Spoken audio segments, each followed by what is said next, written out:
This is the Chatter Squadron Weekly News Roundup, the best source for Star Wars news in the galaxy. Chewie, get the holonet up and running again. We don't want to miss the show.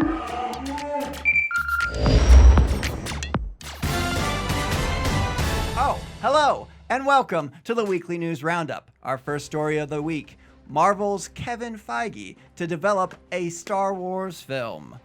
According to The Hollywood Reporter, Marvel Studios president Kevin Feige has joined Lucasfilm to create a Star Wars film. While nothing is known about the project, Alan Horn, Walt Disney Studios co-chairman and chief creative officer, had this to say. With the close of the Skywalker saga, Kathy is pursuing a new era in Star Wars storytelling, and knowing what a die-hard fan Kevin is, it made sense for these two extraordinary producers to work on a Star Wars film together.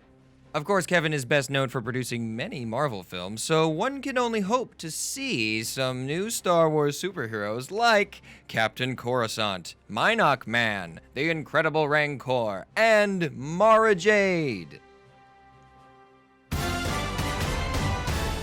Rose Rico gets a promotion in Tross. Last week, the Triple Force Friday event may have revealed some plot info about the Rise of Skywalker by way of merchandise, including Zori Bliss piloting a Y-Wing in her Lego set, but one of the most eye-catching things was posted by SFX magazine of Rose Rico's character bio. She leads the Engineering Corps in making the necessary modifications to keep the Resistance's gear operational, as well as countering the modifications that the First Order has. We expect one of the necessary modifications Rose will be working on is a remote-controlled ejector seat for Finn, in case he tries one of those kamikaze moves in this final movie. Bob Iger's book accounts George Lucas's first impression of The Force Awakens. One of the internet's most notorious games of Let's Define Who a True Star Wars Fan Is continues. Bob Iger's memoir, The Ride of a Lifetime, about being the CEO of Disney includes a passage in which George Lucas gave his honest opinion after he attended a group discussion of the new Star Wars trilogy, and specifically, The Force Awakens. The passage reads, "There's nothing new. There weren't enough visual or technical leaps forward," George said. He wasn't wrong.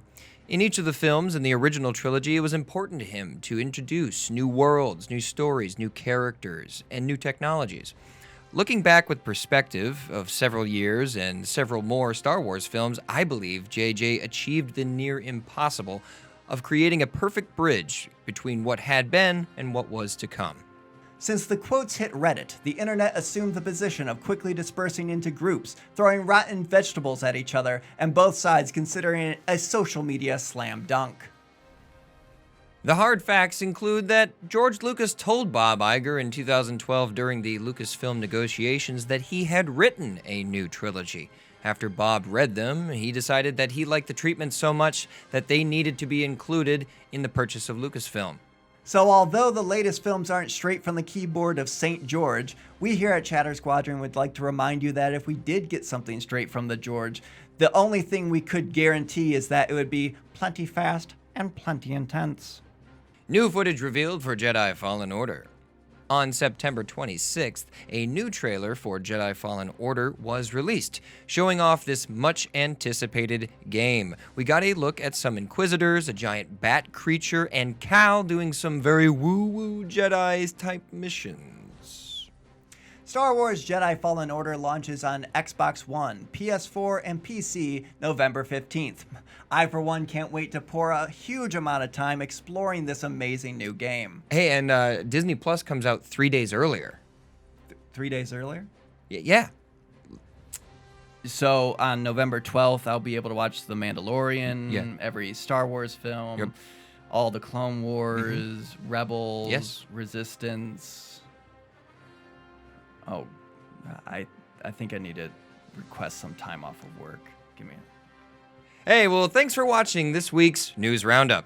I'm Mike Calhoun, that's Tyler Bucks, and he's gonna need to take some vacation time. Tune into our podcast right now, anywhere you get podcasts, where we definitely have a real phone call with George Lucas right now. I mean, yeah, George Lucas calls in. Thanks for watching, and a special thanks to our Patreon subscribers: To hear an expanded discussion of these stories and more, subscribe and listen to the podcast each week wherever you stream great podcasts.